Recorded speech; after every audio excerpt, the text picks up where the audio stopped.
Hey guys, gals, non-binary pals, it's your demi girl Katie here. And the topic of today's video is the question, is my body queer enough? I think you already know the answer to this question, but I'm going to talk about this insecurity of not feeling queer enough as a queer person. And I'm going to try to examine it and maybe debunk it a little bit. Maybe unpack this unhealthy message that I know for sure I have absorbed when I was growing up. So let's get into it. Okay, I grew up with a lot of very stereotypical heteronormative and cisnormative beauty standards. I developed very stereotypical gender roles and a very stereotypical gender presentation of femininity in order to stay in the closet. I tried growing my hair out long. I tried painting my nails. I tried shaving all the body hair that I could find. I tried wearing makeup and dresses and frilly clothes. Basically, I tried everything I could to hyper feminize myself as much as possible. And this was really bad for my mental health. I grew up feeling like I was never straight enough and never cis enough compared to other people because I just wasn't straight. I just wasn't cisgender. And I also grew up dealing with the insecurity of not feeling queer enough. I think this stems from a mixture of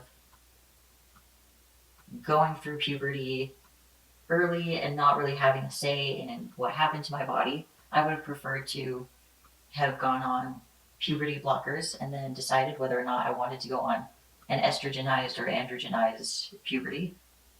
But I didn't really have that option. I started puberty early and I became boobalicious very quickly. It was also really uncomfortable to have my body maternalized and sexualized at such a young age. I remember just feeling miserable, and I remember having a lot of mental health problems starting when I hit puberty. I really was getting claustrophobic in the closet. I had a hard time with not knowing how to express myself when I was growing up. I desperately wanted to try some masculine clothes, but I was too short for the men's section and too curvy for the boys section. So I ended up wearing only very frilly clothes. And this definitely added to my sense of dysphoria surrounding my gender expression. I thought that when I hit puberty, I would become tall and androgynous, but I ended up being short, kind of curvy, and kind of baby faced. I didn't really feel like I recognized the person I saw in the mirror. It didn't really match my sense of self and my sense of my soul. I felt like my body and my soul just didn't really match that much. My personality didn't feel like it was at home in my body, and I just felt like something was off. Eventually, I developed disordered eating in order to try to regain some control over my gender expression, to try to take back my gender expression, but that was just the wrong way to go about it for my mental health and my physical health. It was, even though I never developed an eating disorder full blown, I really struggled and it was a really dark time for me and it was really bad for me. I also ended up developing this habit of cutting my hair to try to release tension. I didn't really understand why I would just want to cut my hair I would cut my hair really short in some parts, see how short I could cut my hair, and then I'd end up with this weird, short, choppy, uneven haircut.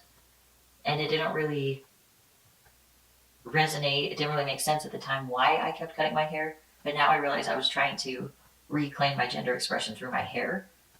I just knew that I felt a lot of tension having long hair, and I didn't know how to resolve that. I know it sounds obvious now, just get a haircut, but at the time, there was no template for people like me. There was no one I knew who presented the way I wanted to present, so I just didn't know that that was even an option. I had had all this femininity projected onto me to the point that I didn't even know what it meant to be queer for me. I felt like I wasn't queer enough. I felt like my body wasn't queer enough.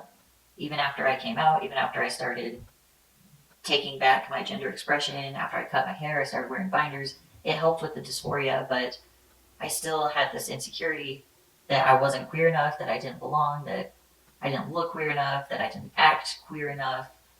I thought that maybe I wouldn't be able to relate to people in the queer community after I came out, even after people had reached out to me and started supporting me. I still didn't feel queer enough. It was really frustrating for me.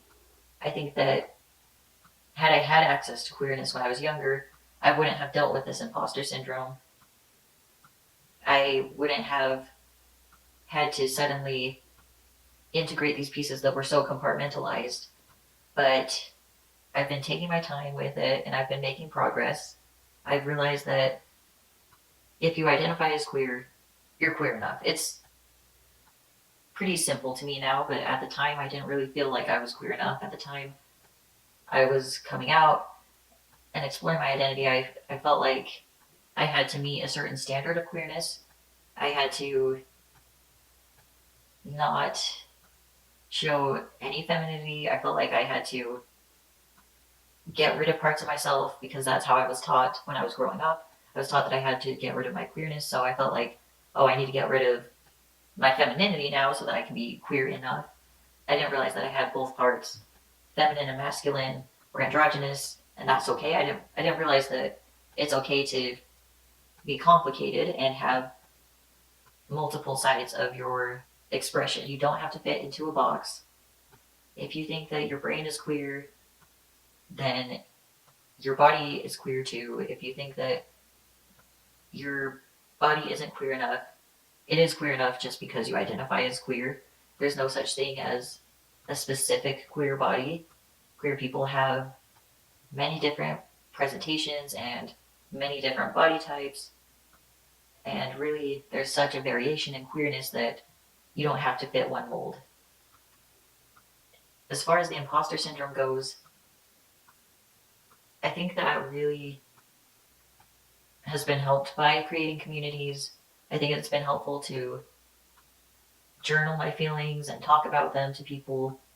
I'm still working through a lot of internalized homophobia and transphobia, but I've realized that I'm not alone. I've realized that I'm not a freak. I realized that I have the right to be exactly the way that I am.